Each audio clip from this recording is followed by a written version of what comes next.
Hello Neighbor is probably a game you hate. Nothing. What the? Oh shit! Came out of Blight Town and we're back in Firelight. And honestly, I can't really blame you. What? Despite the numerous things that went wrong with this game, I think there was something genuinely brilliant about what Hello Neighbor was trying to be. Which is probably a strange thing to say in the year 2026, aka the year of our Lord. But back in 2016, it was pretty hard not to be excited about this game, mainly because of the concept. You move into a new neighborhood, realize your neighbor is hiding something, and decide to break into his house to find out what exactly it is. Not only did it sound incredible and original, but it sounded intriguing, mainly because you weren't going up against some average AI, but an advanced one that would fight back intelligently. Unlike the lore-ridden 9-year-old paradise that the game became, in the beginning, the plot didn't really matter. The main focus of the game was this advanced AI, and instead of utilizing a cryptic story to motivate the player, past entries solely relied on its gameplay to do the job. You wanted to play for the advanced, almost human-like AI that was legitimately scary and fun to mess around with. Mix that with a touch of randomly generated mechanics to keep things fresh, and you have a winner. My excitement mainly came from its gameplay loop. It was intriguing, it was scary, and it was something that we had never really seen before in stealth horror games. So how in the hell did the game come out like this? Well, the reason is pretty straightforward and normal for indie games that get mass popular. Capitalism at its peak with like 90 entries and spin-offs and TV shows and merch. Cryptic lore incentivizing 9-year-olds and map pats to create hundreds of videos a day, essentially marketing the game for them. And in the end, the brilliant idea that was once Hello Neighbor got buried underneath a game that couldn't quite live up to its own brilliance, which always felt like a shame to me. And then I found something. A fan game that actually delivered.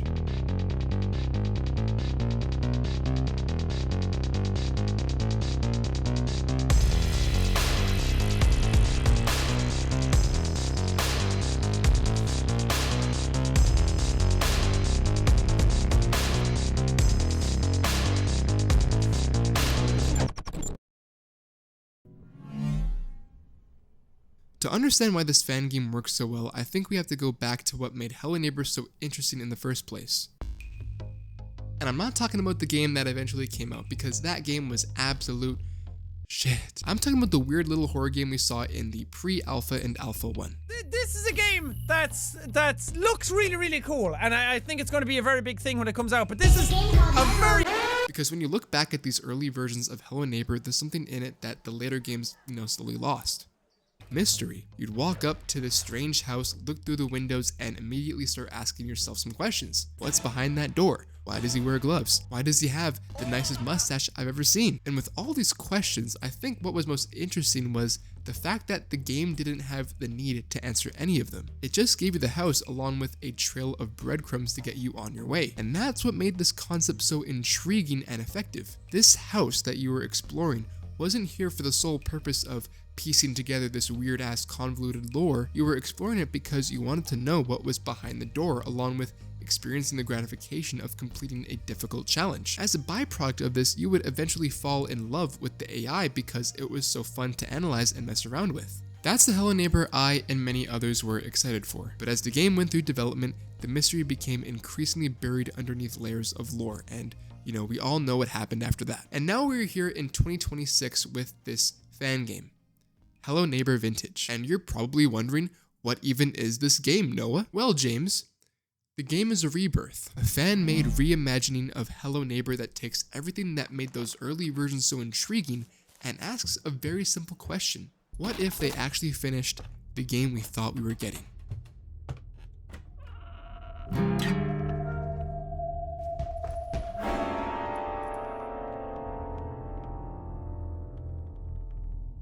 Hello Neighbor Vintage, in short, is an amazing horror game. It takes the foundation of those early builds and expands on them, while stripping away a lot of the bullshit that eventually buried them. Example 1. House design. Unlike the crazy Dr. Seuss style house that we would get in the final game, Vintage simplifies it into this smaller, more claustrophobic design. Of course, this makes it more scary because it's much easier to run into him, but it forces you to come in with a strategy. If you've seen anyone play the final game, usually to enter the house, they would just sprint through the front door numerous times until the neighbor spawned somewhere else. You would see like millions and millions of cameras because they would do nothing but that. But in this version, you actually have to do some investigation before entering, hoping that when you finally do, you don't hear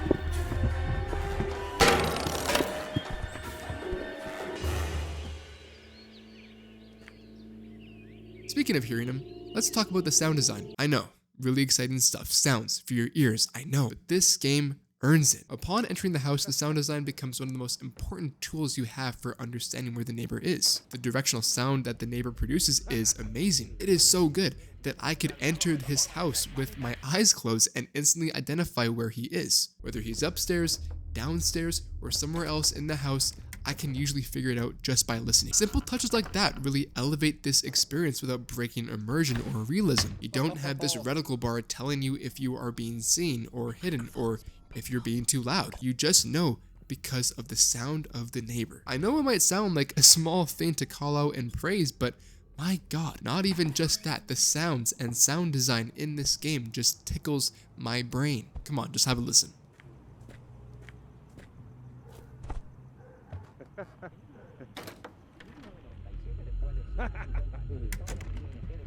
Plantearnos nuestra forma de hacer banca para adaptarnos a los nuevos tiempos, reinventarnos de...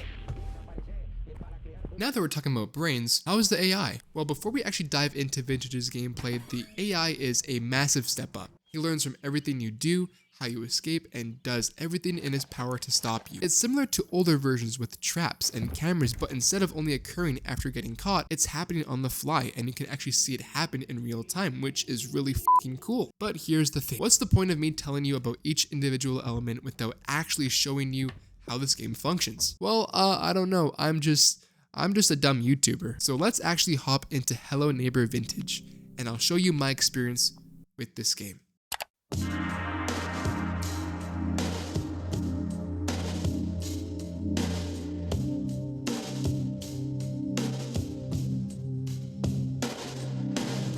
So after hearing me hype up this game, you're probably wondering, how does it even play? Well, in short, really good. Vintage isn't really a game I can just sit here and walk you through beat by beat because each playthrough differs heavily from player to player. Unlike other games where special events happen to you, in this game, through your own actions, you create the special and memorable events. Not only through the strategies you create while playing, but the means in which you accomplish your goals. And I think that's what makes talking about this game so difficult, but also so interesting. I could sit here and tell you exactly what happened during my playthrough and my exact process behind every decision, but that wouldn't really tell you what makes Vintage so good. The whole point is that you get to figure it out yourself. You can approach the house however you want, fuck around with the neighbor, you can throw shit at him, or break his windows.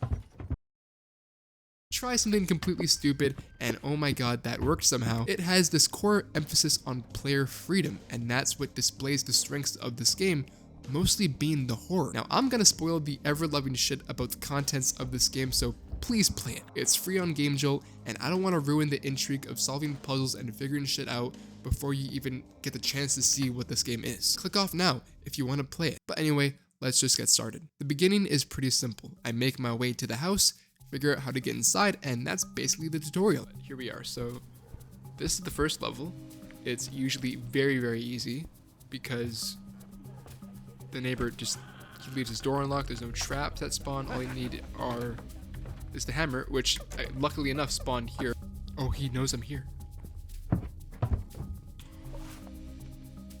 Where is he? I'm just listening. I don't know where he is. He's coming upstairs. No? Yeah, yes, he's upstairs. He's upstairs now. Go investigate that. Yeah. Alright, so I'm pretty sure we should be okay. Oh my god, he's coming. Oh! Oh my god, that was really close. That was way too close. Holy shit. So he catches me.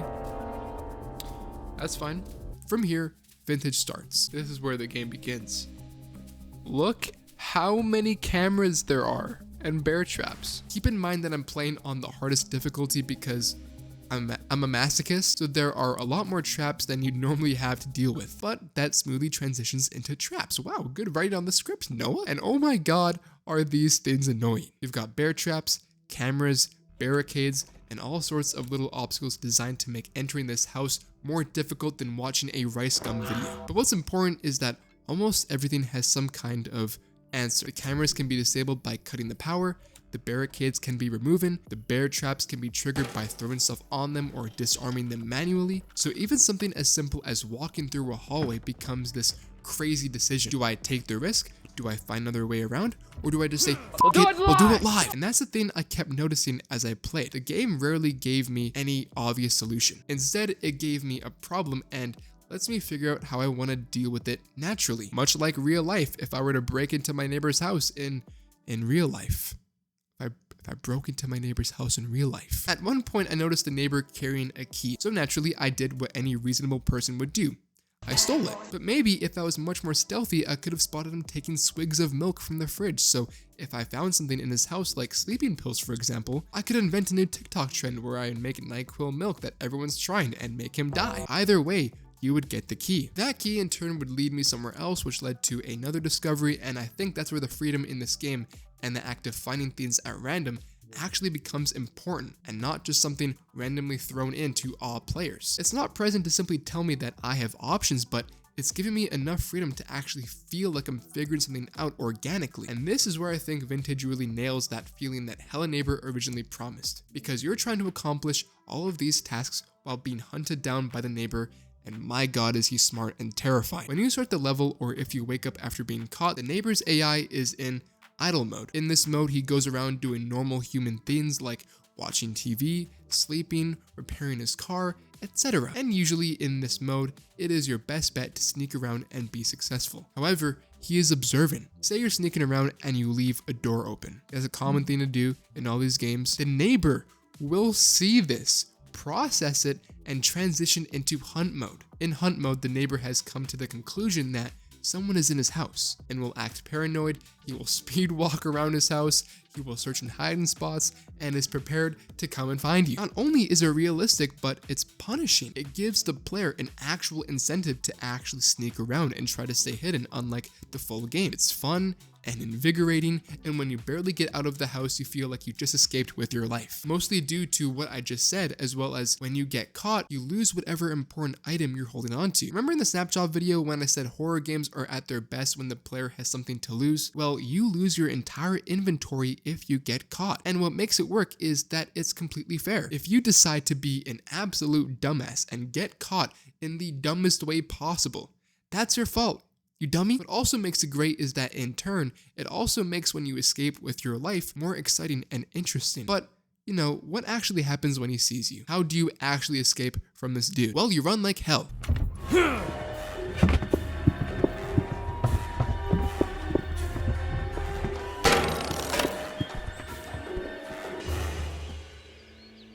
He is fast, he will cut you off, jump in and out of windows, and it is very intense. Split-second decisions determine whether or not you walk out of the house by force or without, and that is the main gist of this game. Now, of course, there is a lot that's been left out if you yourself have not played the game, all because of what was mentioned previously regarding no player freedom, yada yada yada. But this entire game's experience can simply be put to your actions and freedoms dictating your outcomes. Maybe you're a sneak master and get into the basement with no traps or cameras set up, or hell, without the neighbor even seeing you, meaning your experience was much more slower and attentive. Maybe you were just horrible and were caught numerous times, causing him to barricade his house, meaning your experience was more intense and action heavy. Each outcome for each person is different. That's what makes the game so impactful, replayable, and downright special in general. Forget the fact that it beats out Hello Neighbor, which arguably, you know, isn't a hard thing to do, but it beats out the effectiveness of many horror games that I've played. Because unlike most horror games, you truly are the main character. Honestly, I was almost embarrassed to make this video. Not because of Vintage, but what it was derived from. Hello Neighbor has accumulated so much bad press and such a ridiculous reputation over the years. rightfully so. So much that the idea of sitting down and making a serious video about a fan game based on it felt kind of embarrassing to talk about. Like, really?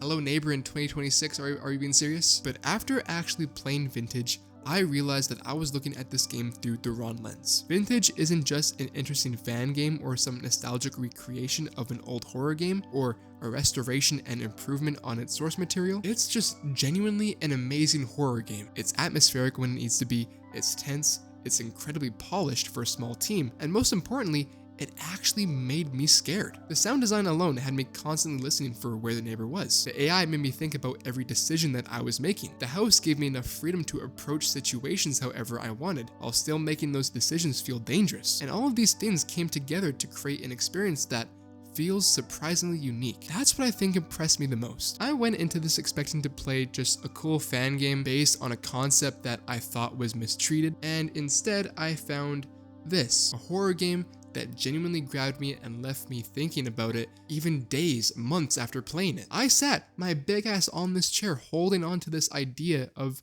talking about this game since its release, so like around maybe 6 or 7 months. And I really hope that the developers continue to work on it, because if the game is already this effective, I'm genuinely excited to see where they take this game with, future updates. So if you've made it this far in the video, I am begging you, please play this game. It's free, and I've already spoiled a pretty significant amount of it for you, but don't let that stop you. I didn't want to explain every puzzle or secret or encounter because that would completely defeat one of the best things about this game, that being figuring shit out for yourself. So just, give it a chance. Even if the words, Hello Neighbor fan game immediately make you want to roll your eyes. They almost made me do the same, and I'm really glad I didn't. I really hope there was something in this video that was entertaining or had any substance. I appreciate you for watching, maybe liking or commenting, leaving a dislike. It just means so much to me. Much love. Big things are coming and big things have happened in my life. So, stay tuned for that. I already said my piece. How about you say your piece? What's going on in your life? Okay. Oh, wow. You're not even saying anything. You're just watching your screen, looking at me talk like a fool.